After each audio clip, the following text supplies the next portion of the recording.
Hello and welcome to tonight's workshop, Composting Basics with Composting at Northeastern. This workshop is brought to you by Pathfinder. Pathfinder is an extracurricular program for incoming first and second year students at Northeastern, and we provide a safe and inclusive space for students to discuss and pursue their passions. If you haven't already joined Pathfinder, you can use the link that's on our website. Applications are rolling and open to first and second years. Also on our website, you can find applications for moderators, which are open to third, fourth, fifth, and recent graduates of Northeastern. And lastly, you can find more information about our program and other resources that we have on our website. If you're looking for more workshops, you can check out our YouTube channel or our podcast to see all the workshops from this past semester. And now I'll pass it over to Madison. Hi guys, my name is Madison, and as she said, I'm here from Composting Northeastern. So here I'm just going to tell you all about kind of the composting basics and what composting is and how you can do it. So welcome. So my organization is called CANU, and what CANU stands for Composting at Northeastern University. And it's a heat incubator. So heat is the Husky Environmental Action Team here at Northeastern. And we are kind of like a task force split off of heat that is dedicated to increasing availability and accessibility of composting to NU students on and off campus. So our goals are to increase awareness of and involvement in third-party composting services off campus, educate the school on the value of composting, integrate composting into residential halls on campus, and to get a central location for compost to be dropped off at Northeastern. So what is composting? I'm going to tell you guys all about how that works. So composting is a method for treating solid waste in which organic material is broken down by microorganisms in the presence of oxygen to a point where it can be safely stored, handled, and applied to the environment. So I know that's a lot of sciencey words. So what does that mean?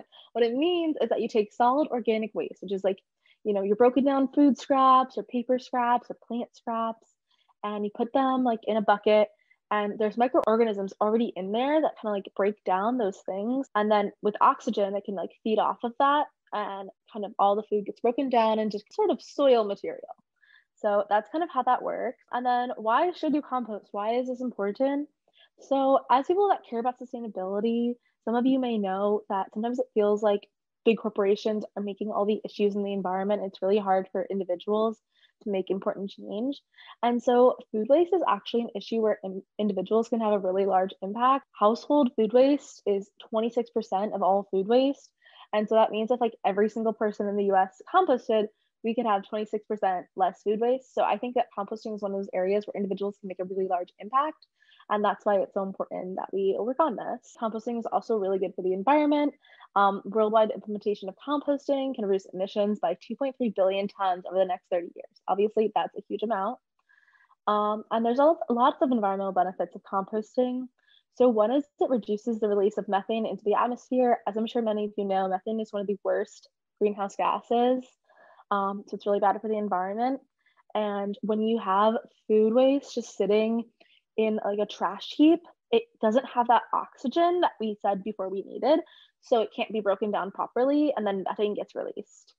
So compost also enriches soil, helps retain moisture, and prevents pests and diseases. This means that when you put your compost back into the soil, it's actually really good for the soil. As I'm sure a lot of you know from like science classes, soil needs like nutrients to, have things grow in it. And compost really helps put those nutrients back into the soil. It also reduces the need for chemical fertilizers, which can be really detrimental to the environment as they can seep into waterways and create other issues.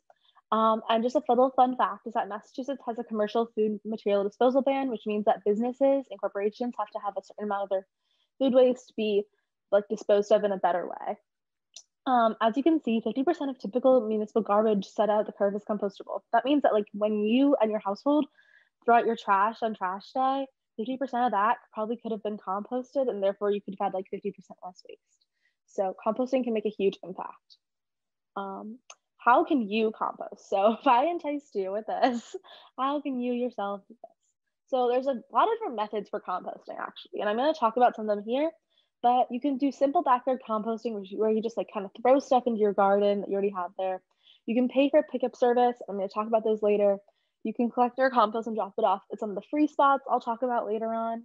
You can also have your very own composting bin in your backyard where you do more like complex composting and get to see it transform and just back into like a soil material right before your eyes. And there's also this really fun thing called vermicomposting, which I'll highlight later. So what can you compost? So it really depends on the method that you're using. But into your backyard compost bin, You can put bones, bread and grains, veggies, food scraps, leftovers, paper products, plates, napkins, and meat and dairy are optional. So in your backyard compost bin, you can really decide more what you want to put in there. Some people choose not to put in things like bones that take a really long time to biodegrade, and some people choose not to put in meat and dairy because that can kind of create like that foul smell or attract animals. But it's really up to everyone's individual situation and what your kind of backyard looks like. So if you're just throwing things in your backyard compost right into your garden, like you're doing the simple composting I'm talking about, you can just throw veggie, fruit scraps, eggshells, and coffee grounds right into your garden at home, and they'll degrade over time and add nutrients back to the soil. And if you're using a service or dropping it off at kind of a free spot, it really depends on what they are going to take and how they are doing their specific kind of composting. So how does composting work? So the first step is always to know what foods and what materials are compostable. And then as you cook, collect food scraps that you would normally like be throwing away, like the veggie rind, or like the top of the carrot you don't want, or the eggshells. And then collect leftovers that cannot be eaten or will not be used any other way.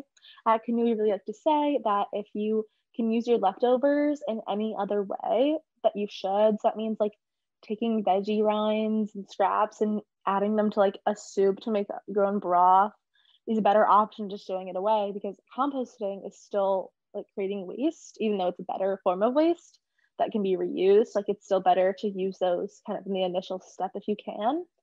So there's lots of really fun ways that you can like reuse food scraps, like making your own veggie broth, like I said, or like you can turn it into paint sometimes. There's lots of cool methods to do that. But if you can't figure out how to do that, or no one's gonna eat those leftovers, then just compost them. So then the next step is collect paper or compostable products and add those to your compost bin. So that really depends on what your composting method is. Different places take different things. A little not so fun fact is that a lot of like commercial products that say like this is a compostable plastic can't really be composted in very many methods. So you really have to check up on like what your specific method can use, because a lot of services can't process those. They need to be like commercially processed based on what brand you're using. So unfortunately, that's kind of like a greenwashing issue. And then the next thing to do is have an in-home compost bin kind of on your kitchen counter that you collect all those things in during the day. And then you can store it either in that bin or in your freezer. And then when it's your pickup day or drop-off day, you're gonna put it on your curb or drop it off where you're gonna put it, or put it in your backyard. That's kind of the process. The next step is composting tips and tricks. So the first thing you should do is buy a small sealable compost bin for your kitchen. So you just put this right on your counter, and then you can seal it kind of like during the day, and you can leave that in there for a few days and then kind of transition it either to your larger bin or to the freezer. You can also use compostable trash bags, which make the bin cleanup a little easier. Just kind of like your normal trash bag, but you have to check to make sure they're really compostable. And then print out a list of food waste that your service accepts and put it up next to your bin or on the fridge. And write down your pickup date on a shared calendar, so if you're sharing with roommates, everyone knows when it's being picked up. And if you're into gardening in your backyard, most compost service can deliver compost right back to your door later on, which is kind of fun to see like your food waste become compost later on. Kind of our best tip is that storing compost bags in the freezer helps keep the smell away and like helps the rot. So this is a kind of case study that one of our CANU members did. She looked at how she was composting in an average apartment style dorm. And so it was like a 4-person a dorm style, and all residents made 2 or 3 meals a day. And she found that common contents included eggshells, veggie scraps, fruit peels and rinds, and compostable paper products. She weighed and recorded this, and she found that the bag became full about every 3 days, and that on average she collected 0.71 pounds of compost a day. So this is a really great example of, if you're wondering like how much compost you would actually create, this is kind of what this might look like for you if you're living with 4 people. Okay, so now I'm going to talk about vermicomposting, which is that kind of like more fun way of composting I was talking about before. So vermicomposting is just like normal composting, except that you put worms in your compost bin. So worms are decomposers. This means that they can like break down the organic material, which is your compost, and kind of make it help speed along the process to create the soil-like substance that compost creates. So vermicomposting typically uses red wiggler or red earthworm types of worms. And what you do is you have this bin and you just put the worms in there and they break it down. So how can you vermicompost at home? One reasons why we really like vermicomposting is, one, you get like a really fun pet that like takes no effort in the worms. And then 2, You also can really easily do this like in a small apartment, and you can kind of like, if you don't want to use a service or drop it off somewhere, you can have this like set up all by yourself and create your own compost from start to finish. So how this works is that you basically get a large plastic like bin with a lid and get your worms and poke air holes in the top, or you can buy like they sell pre-made ones. And then you can add moist shredded paper, food scraps, and worms. So it's important to have like that paper because that's kind of like the brown material. And then you have the food scraps, which are the other organic material. And it's important to have a good like mixture of those two materials. And then you have to move the material around to aerate every once in a while, as I talked about before. Oxygen is really important. And in about 2 months, if you just leave all this alone, compost should be ready. So that's kind of fun, as in 2 months you can have your very own compost and put it right in your garden. So people will do like 2 bins at once if they want to like keep adding things to the compost bin. Like they'll have one that's like going and they're not adding anything to it, the other one that they're continuously adding to, and then they'll kind of switch. And so tips are to keep it moist and cool. That's really important for the worms. You have to keep food scraps small so the worms can break it down faster. And they can be left alone for up to 4 weeks. After 4 weeks, they kind of like need to be aerated and have more oxygen, but they're like an extremely easy pet. They're the only pet that you can leave alone for, 4 weeks and go on vacation if you want to. And then you harvest your compost from the vermicompost when it's a deep blackish brown color and it's moist, and then it's ready just to go in your garden. So how do you start a project like CANU? So I told you guys a little bit about like what we teach at CANU and like how to compost, and then I'm going to talk a little bit about how you yourself can compost at home. But how did we actually start this project? So like I said before, CANU is a heat incubator. So we went to the Husky Environmental Action Team, and we asked them like if we could be a part of their club and start this project. And they kind of give us initial support and resources and like their name to back this up. And then after we kind of created this idea, we started gathering support. So what this means is we created an Instagram and social media. We presented it heat, and we saw that people were interested in our project and it was something that students actually wanted. And then another really good thing to do is create like a survey and see like what assets what parts of your project are really interesting to people and what they think. And like if you can gather numbers, that's really important to show that like you have student support and students love your project. So after you kind of have support and you see like if students are interested and if this is like a good idea for our campus, then you would talk to admin. So like I work a lot in sustainability. So the person I talk to is like the head of the Office of Sustainability. And I ask her like, what do you think of this project? Do you think you can help me? And then she could give me some more resources and names and like ways to make this more formal. And so that's been a really interesting project as we go to these Office of Sustainability meetings.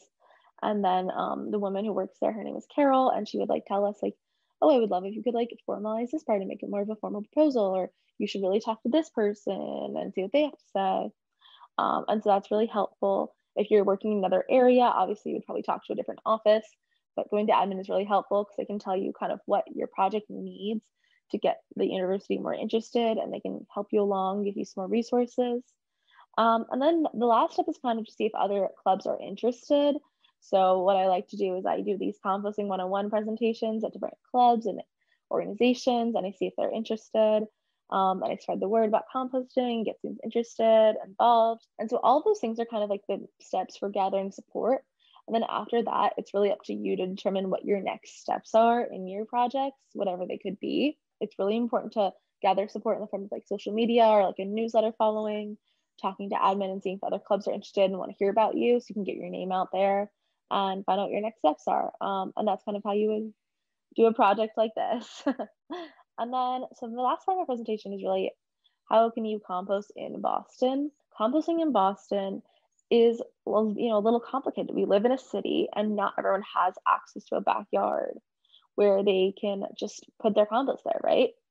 So obviously if you have a backyard and you want to compost in your backyard, it can be really fun because you get to kind of see the labors of your work, but you can also use a service. So some of the services we recommend at CANU are Bootstrap and Back Earth. I'm going to show some links to those in the next few slides. There are other services in Boston, but these are the two that we've had the best kind of track record with, and we really like the people that work there. And so we think they're really great options.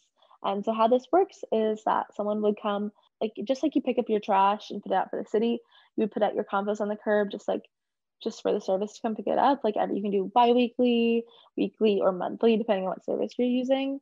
And you just pay for that. And so that's a really great option.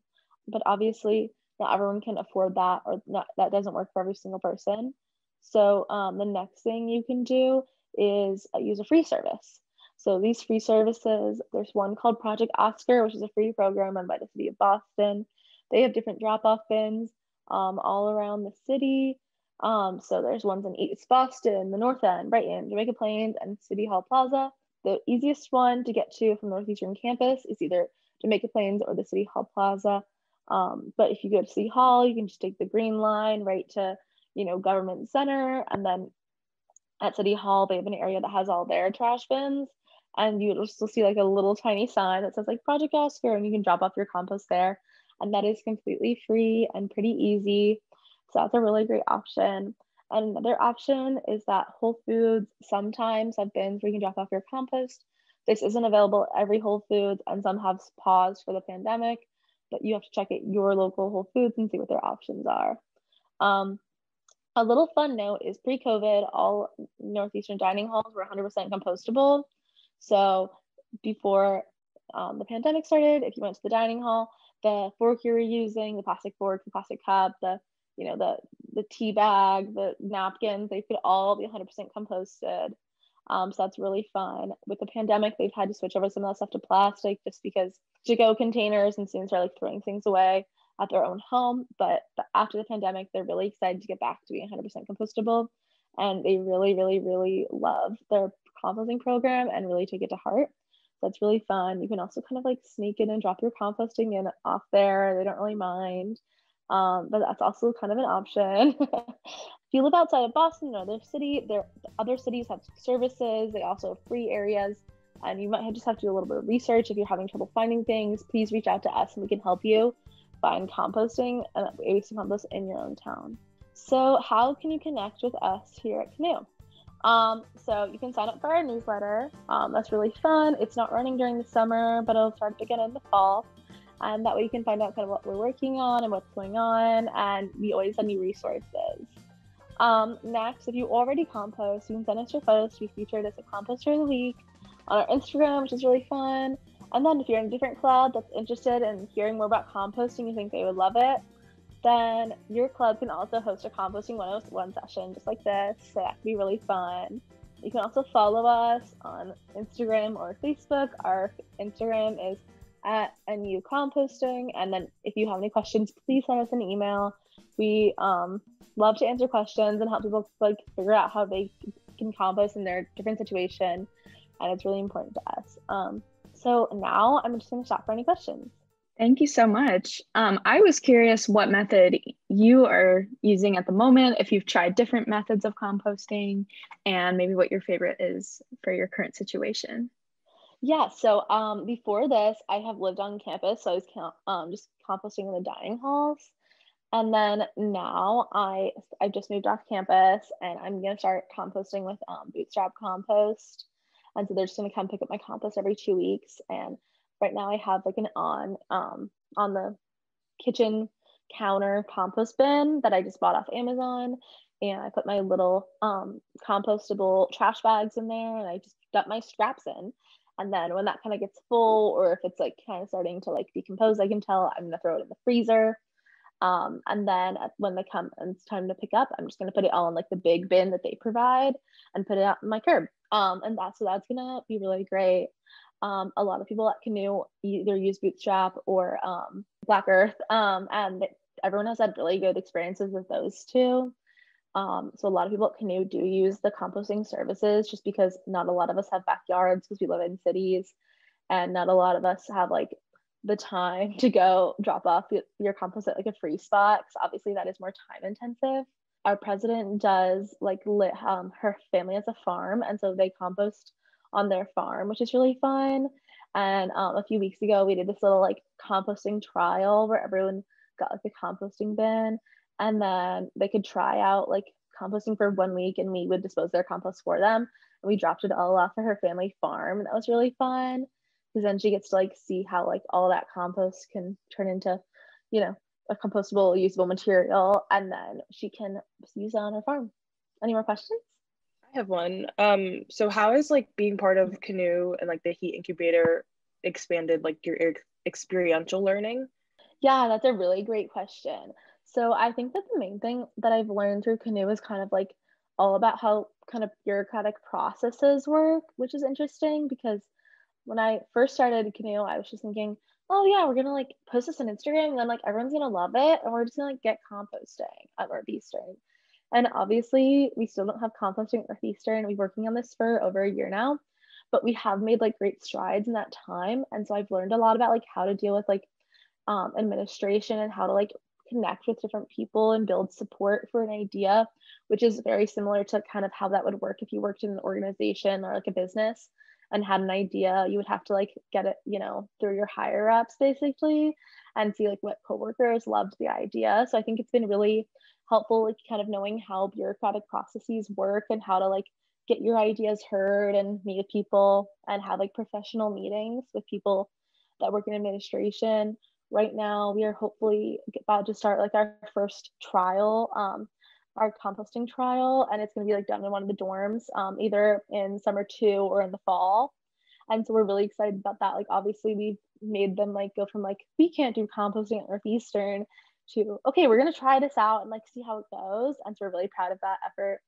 But yeah, I think it's been a really interesting part of my experiential learning because it's a really great thing that I can talk about on co-op interviews and like say that I've already done this and I've learned how to like give presentations just like this and talk to like adults that work at the school and see what they have to say. Okay, any more questions? Yeah, I just wanted to know a little bit more about your path at Northeastern, maybe like what your current major is, what you came in with, and a little bit more about that. Yeah, that's a great question.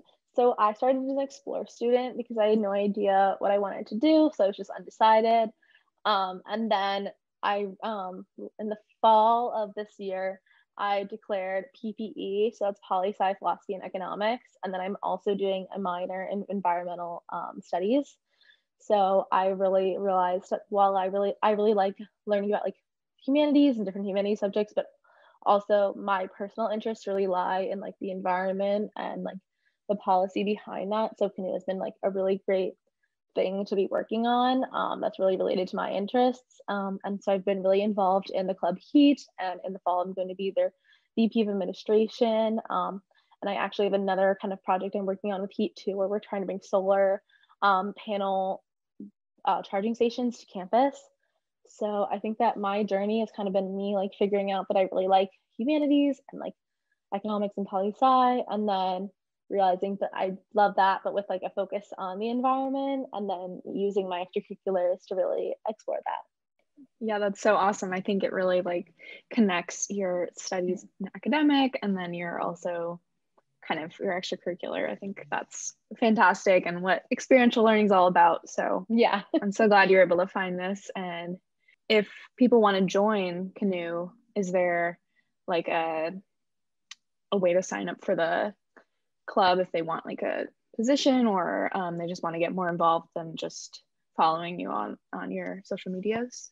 Yeah, so if you sign up for our newsletter and on our social media, that's a really great way to see if we're having events, because we do a lot of events at other organizations, but then we also have general meetings every once in a while where people can come to like our own event and hear about